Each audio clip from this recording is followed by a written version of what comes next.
Howdy Neighbors, David here. And today on Boondocks Dianes, I'd like to take a quick moment to talk about representation in movies and television and the LGBT community. I myself am a proud bisexual, so I don't want anybody to come into this video thinking that there's going to be any kind of hate or homophobia or transphobia or any kind of aggression towards any member of the LGBT community, or any way I'm trying to shame anybody. I'm literally just making my point of view as somebody who's been watching movies and working or wanting to be in the entertainment industry my entire life, and how I feel about all of the unnecessary pandering that's going on in today's social climate in our movies and television.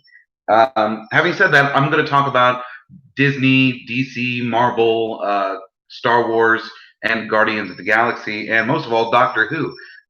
Actually, you know what? Let's start with Doctor Who and Guardians of the Galaxy Volume 3, as those two are the ones that sparked my interest in this, because it's being reported that on Doctor Who, the Doctor herself will be ending up possibly being bisexual and starting a relationship with her companion, Yaz, and in the garden that they want to be. The problem comes, and my computer says that I'm offline, but we're back. My problem comes when we force representation upon the masses. It should feel natural and organic. We shouldn't say, we need a lesbian here for representation. We need a bisexual here for representation. This person needs to be brown and gay to be. No, we don't. It doesn't have to be. Like I've said myself about, I wanted chubby brown Hispanics represented on YouTube, and instead of expecting somebody to go and start a channel for me, I started my channel, and here we are, a chubby brown bisexual, just for you. Having said that, do we really need it? Is it organic? Because if it doesn't flow organically into the storyline, we really shouldn't force it, because it's going to alienate all of our established viewers, and the ratings are going to go down, and then we're not going to get anything new that we want to see. So we need to find a way to make it natural. Let me use Marvel and DC as an example. If you go to any Marvel movie or Disney made movie, there's a lot of queer baiting going on. I hate the term queer baiting, just so we can get clear on that. I hate it, but that's what it is, because Disney likes to be vague about it. Well, this person could be gay, or this person could be bisexual. It's really up to the viewer to decide. There's no definitive answer. It's just a bunch of wishy-washy nonsense, and I don't like it at all. And then you flash to, say, the DC universe, and they are just overdoing it. Fucking everybody is gay. Everybody. I've never been surrounded by so many gay people in life as there are on the DC Arrowverse shows. I mean, let's see if I'm going to go with, we have lesbians all over Batwoman. We have lesbians, transgenders, and pansexuals all over Superwoman, bisexuals, and Arrow.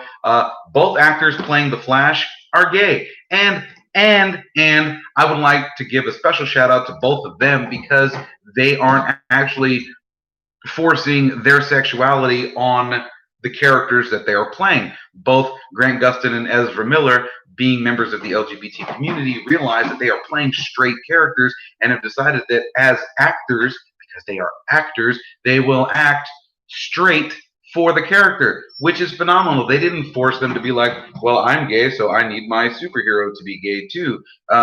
Unnecessary. Ruby Rose in Batwoman. Now, there was an episode that particularly bothered me, because Kate Kane Batwoman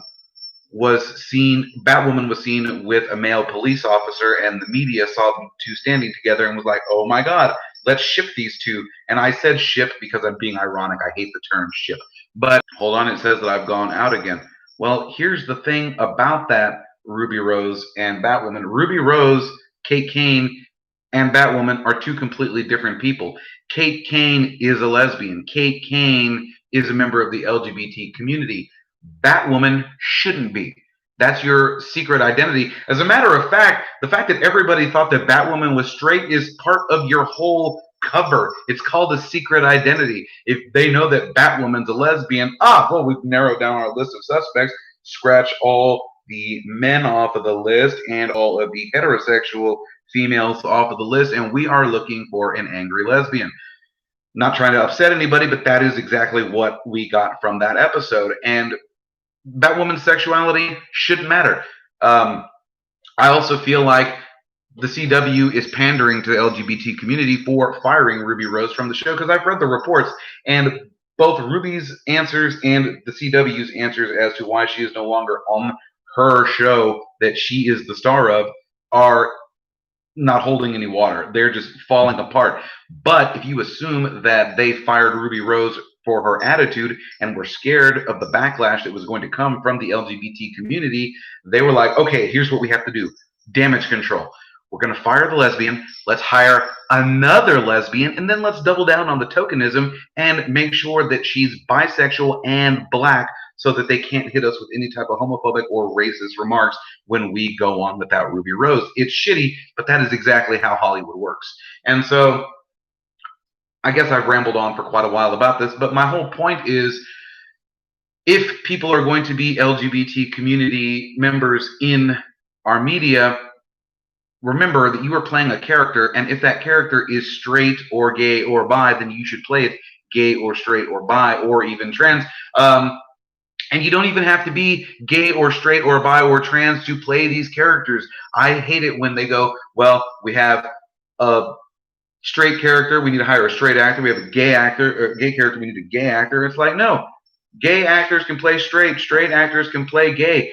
Look at Supergirl. The actress playing Supergirl's sister is straight, but she is playing a lesbian. Is it a problem? No, because they're actors. This is what they do. So let's stop forcing our will upon them. Let's stop canceling everything out there just because we think it might be offensive. If other people feel uncomfortable just so that we can feel comfortable, if that makes any sense at all. Because I'm very inclusive. Like, everybody knows that I'm bisexual, but not everybody I work with knows that I'm bisexual, and it's not because I'm in the closet or scared of how they might react.